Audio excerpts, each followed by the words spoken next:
O fisiculturista, ele tem uma bomba relógio. E essa bomba relógio se chama pressão arterial.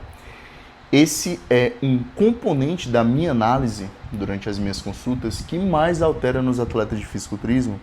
E não é a primeira vez que eu falo isso para vocês aqui no canal. Certo? E qual é o grande problema? Que uma pressão elevada, dificilmente ela traz sintomas. A não ser que ela esteja muito elevada, principalmente uma pressão arterial acima de 180 por 110, onde pode gerar ali um quadro de dor de cabeça, dor no peito, falta de ar, tontura, mal-estar. Normalmente, aquele quadro de pressão arterial elevada não é acompanhado de sintomas. O problema é que essa pressão arterial elevada ao longo do tempo vai trazer uma série de problemas que eu vou contar ao longo desse vídeo e também vou te explicar qual que seria o alvo de pressão ideal para a gente evitar ou pelo menos amenizar ter alguns desses problemas. Se você não me conhece, caiu de paraquedas nesse canal, satisfação, meu nome é João Diniz, eu sou médico, sou residente de Medicina Esportiva pela USP, que é o maior programa de especialização médica da América Latina. Eu também já competi no fisiculturismo, competi na categoria clássico pela IFBB e pretendo competir novamente logo menos, assim que a rotina me permitir e eu ter um pouco mais de tempo livre. Mas vamos lá, que o foco do vídeo não é a minha competição, o foco do vídeo é pressão arterial. Como que a gente dá o diagnóstico, como que a gente trata, quais são os problemas que podem acontecer se a gente não tratar adequadamente. Esse tema eu decidi fazer porque a esmagadora maioria dos meus clientes que me procuram, muitos atletas de fisiculturismo, apresentam pressão arterial alterada. E claro, para não perder o modelo de vídeo tradicional, que é esse formato, sempre trago alguma referência. No caso da referência de hoje, vai ser esse guideline da ESC sobre manejo da hipertensão e da pressão arterial elevada de 2024, ou seja, um guideline bem recente do ano passado. E de uma maneira geral, como que a gente pode dar o diagnóstico de hipertensão? Existem 3 formas que o guideline ele coloca, eu vou até abrir as minhas anotações para dar para vocês os valores exatos. Sim, pessoal, isso aqui tudo bem que a gente lembra, mas valores exatos não é o meu forte de estar decorando, tá bom? Existem 3 formas que a gente pode dar o diagnóstico de pressão arterial aumentada. Primeiro, a gente pode aferir no consultório, a gente pode aferir no mapa, que é aquele aparelho que é colocado em você lá na clínica e você fica com ele durante 24 horas, ou a gente pode dar o diagnóstico de hipertensão arterial com aparelho e aferição em casa, a autoaferição, de preferência na região braquial. Existem essas 3 formas. Os valores de corte são um pouco diferentes. Então, se a gente está falando de aferições no consultório, então o médico vai aferir lá no consultório, o diagnóstico de hipertensão, ele vou mostrar aqui para vocês na tabela, espero que vocês consigam ver. Aqui, ó. O diagnóstico de hipertensão é o primeiro quadro, certo? Quando a gente faz a aferição no consultório, tem que ser maior ou igual a 140 por 90. Claro que isso aqui são 2 aferições, depois tem que fazer uma outra aferição com pelo menos 1 semana de intervalo, na postura ideal, então tem que ter um repouso, não utilizar cafeína, não ter feito exercício meia hora antes da aferição, ficar sentado, costas encostadas, 2 pés no chão, pernas descruzadas, etc. Vamos supor que eu fiz todo o procedimento padrão e a minha pressão arterial, quando eu aferi no consultório, deu maior ou igual a 140 por 90. Vou ter que aferir de novo. De preferência, repetir também na outra semana para confirmar o diagnóstico. Mas, se eu pudesse dar uma dica para vocês, e essa é a dica de guideline, uma pressão arterial deu aumentada, dependendo do nível, é claro, se for uma pressão arterial aumentada, mas nada grave de ir para a emergência, faz o mapa. O mapa é o exame padrão ouro para dar o diagnóstico de hipertensão e também para o controle durante o tratamento. O mapa, relembrando, é aquele aparelho parecido com esse daqui, em que ele tem um esfigmo, né? Vai ter um aparelho que fica grudado aqui no corpo, ele é bem menor do que esse aqui, é óbvio, e ele fica no braço durante 24 horas. Então você faz todas as atividades do dia a dia, inclusive se você conseguir treinar durante o dia, seria algo essencial. E inclusive é isso que eu recomendo para os meus pacientes. né? Quando eles vão fazer o mapa, eles sempre ficam preocupados. Devo treinar, devo ficar de repouso, devo não ir trabalhar? Não. Quando você vai fazer o mapa, é vida normal. A gente quer avaliar como é a sua pressão na sua vida normal, porque na vida normal você trabalha, você treina, você estuda, você faz seu corre. Então, se você está fazendo a avaliação do mapa, de preferência que siga o máximo possível a sua rotina. No mapa, os valores são um pouco menores, porque ele é um exame melhor para a gente avaliar a hipertensão arterial. Então, existe o mapa, que é a aferição do aparelho automático, e existe a aferição domiciliar, que é o MRPA, Monitorização Residencial da Pressão Arterial. Essa monitorização, que é você mesmo que faz, claro, existe uma indicação médica para isso, nós ensinamos como que você faz uma aferição correta, e aí você faz pelo menos ali 3 dias, mas de preferência até uma semana, 7 dias, 2 aferições de manhã, 2 aferições de noite, e a gente tira uma média desse período. E essa média, toda vez que ela vai passar de 130 por 85, a gente pode dar o diagnóstico de hipertensão arterial. Mas esse é o MRPA, lembra que o padrão ouro é o mapa, que eu acabei de falar para vocês. E o mapa são 3 valores diferentes. Por quê? Porque o mapa pega a média das 24 horas, ele pega a média do tempo que você ficou acordado, que é o tempo de vigília, e pega a média do sono. Então a gente pode dar o diagnóstico de hipertensão nesses 3 casos. Se eu pegar a média de 24 horas, que é esse gráfico aqui, ó, mapa de 24 horas, é 13 por 8. Se eu pegar no tempo que está em vigília, é 135 daytime, 135 por 85. E se eu pegar no período do sono, que é o último, 12 por 7. Passou desses valores, a gente dá o diagnóstico de hipertensão arterial, automaticamente nós temos que fazer a investigação de lesões de órgão-alvo, os principais órgãos-alvos que eu avalio num quadro de hipertensão. Coração, e isso quando eu falo coração é sistema cardiovascular, coração e artérias, rins e olho, retina. Porque são 3 órgãos que são extremamente afetados pelo quadro de hipertensão arterial. Isso também vale para o diabetes, certo? Inclusive, para o diabetes a gente faz outras investigações que não cabem nesse vídeo. Beleza, fiz a avaliação médica, dei o diagnóstico, vou começar a tratar. O tratamento, pessoal, e aqui eu vou dizer uma coisa que pode soar até estranho. Telmisartana não necessariamente é o melhor antihipertensivo que existiu na face da Terra, como alguns blogueiros, podcasters, Gordinho de Rios fala, tá bom? Telmisartana é um medicamento bloqueador do receptor de angiotensina. Assim como outros da mesma classe, ele tem um efeito hipotensor, ele tem o efeito de baixar a pressão arterial. Mas isso quer dizer que ele é superior a outros medicamentos? Não. Inclusive, essa classe de medicamentos bloqueador do receptor de angiotensina, ela é a segunda opção depois que a gente tenta um IECA, que é o inibidor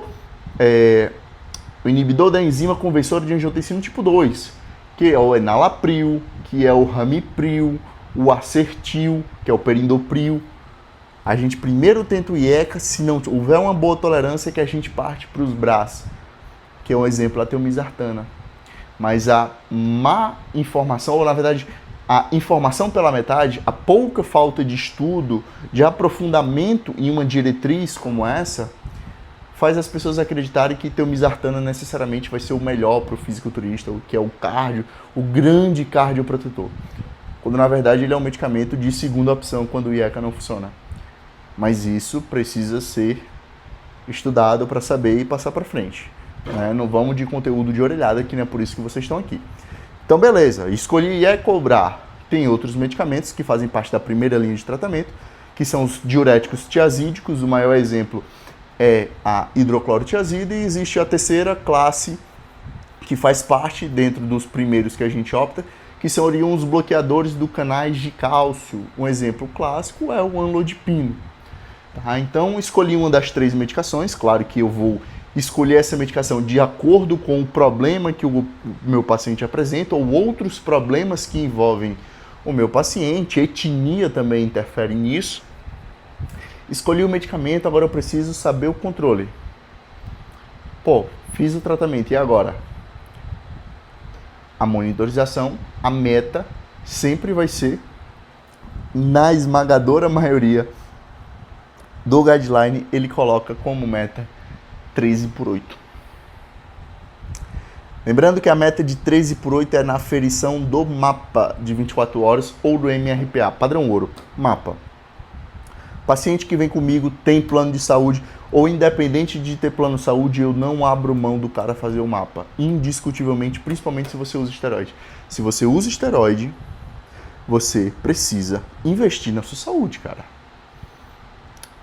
Sinto muito falar isso, medicamento é caro, plano de saúde é caro. Se você não tem plano de saúde, fazer exame particular também é caro, mas esse é um preço monetário muito mais barato do que o preço em saúde que você pode pagar, certo?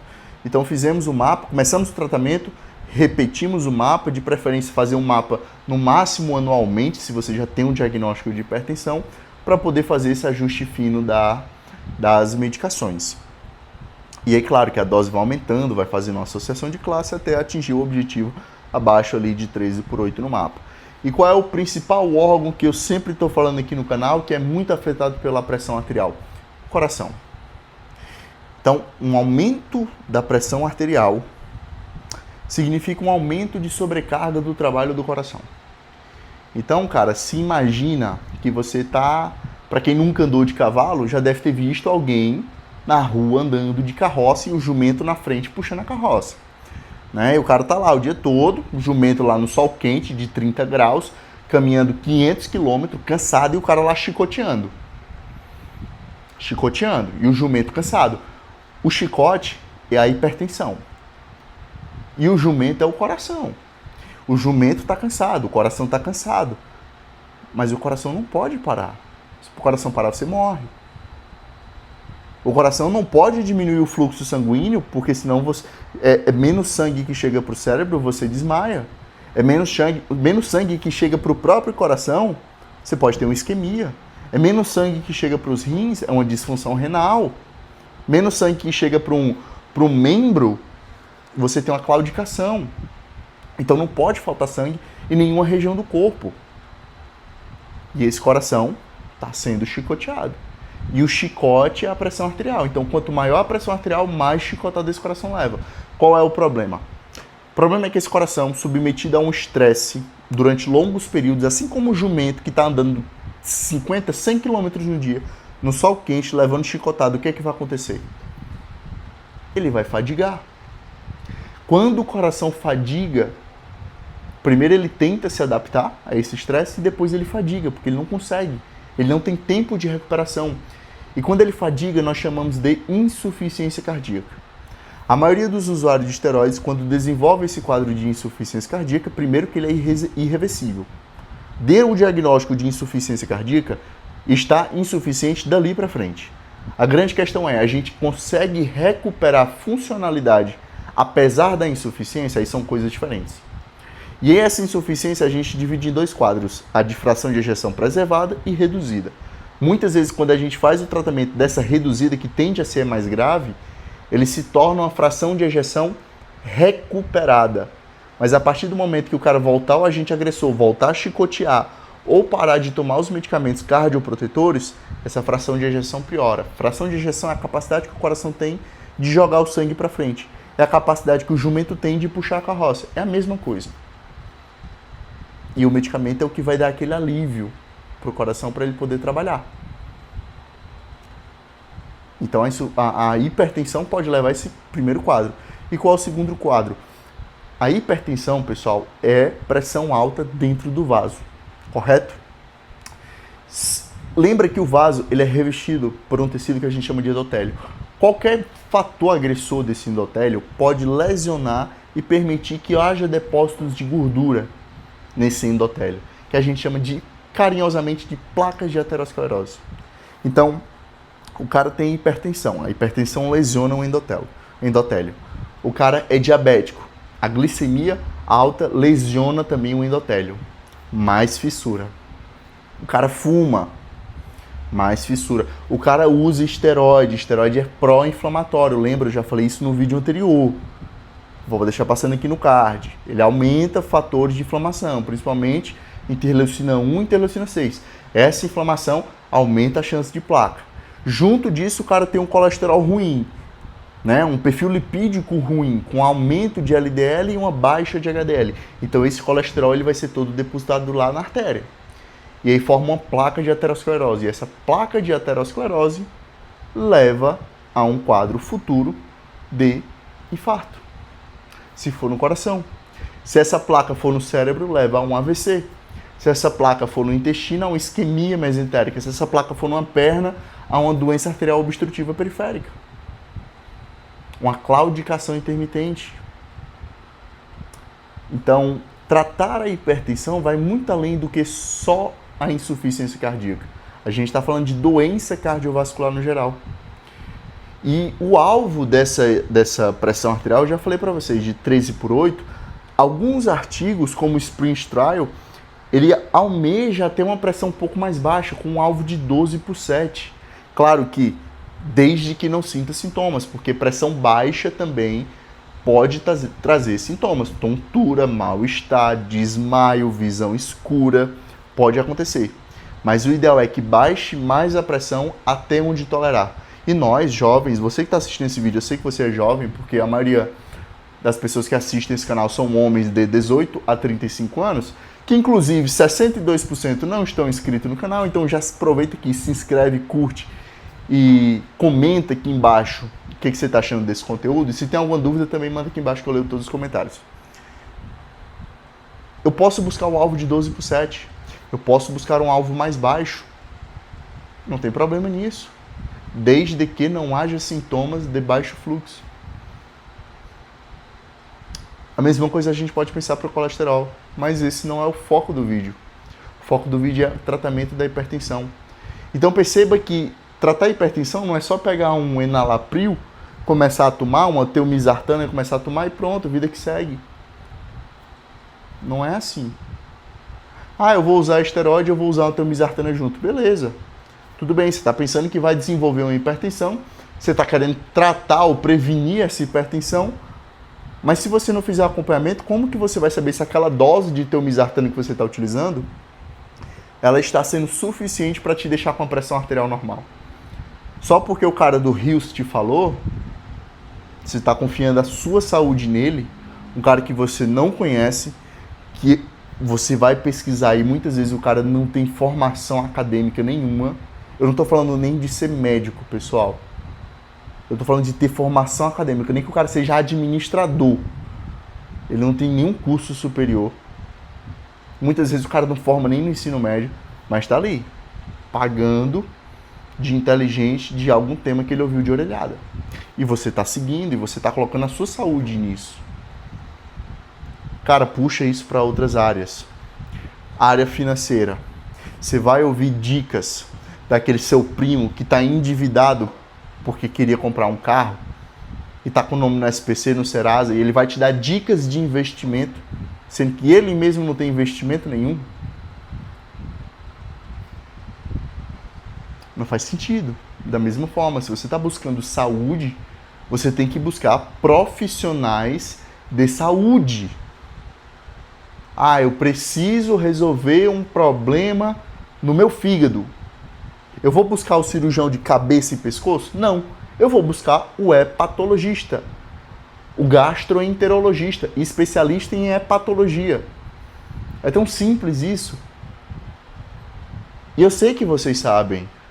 Só que na tentativa de querer economizar uma grana, vocês ferram a saúde de vocês. E eu digo, cara, que muitas vezes não é nem questão de economizar grana, porque eu recebo atletas, inclusive atletas que vocês conhecem, que a única coisa que não falta na vida desse cara é o shape e grana. Que o cara tem muito, tanto de shape quanto de grana, mas não se preocupou.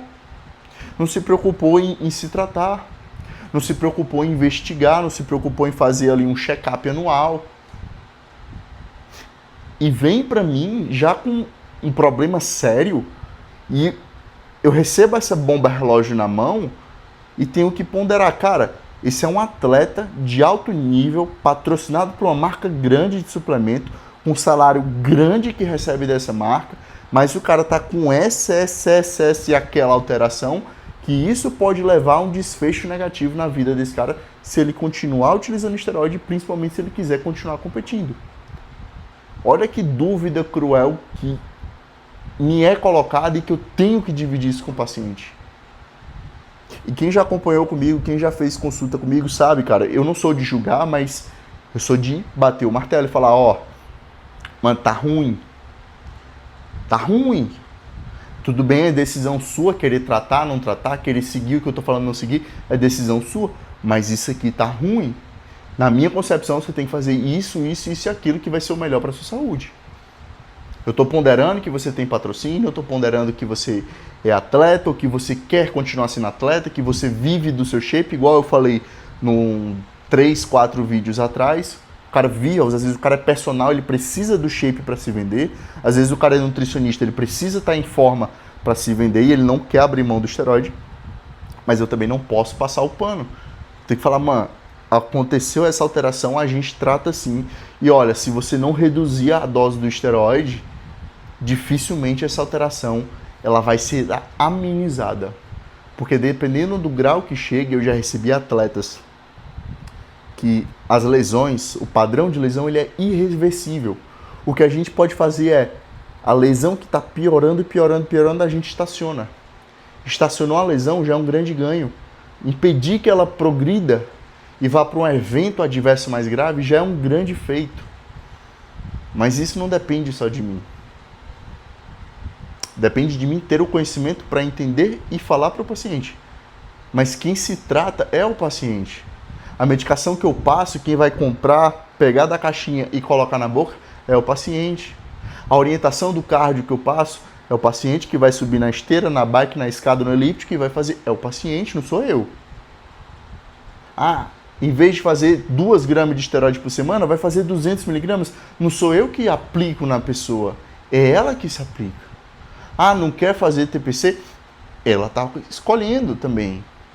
Então, eu ajudo quem me busca, mas eu não consigo fazer com que a pessoa faça aquilo que eu julgo ser melhor se ela também não quiser. E geralmente quem me busca já quer ajuda, confia no meu trabalho e fala assim, João, beleza, vamos achar aqui o meio termo, eu entendi o que você falou e eu vou seguir, vamos melhorar isso daí. A maioria é assim. Mas eu não deixo de falar quando tá ruim.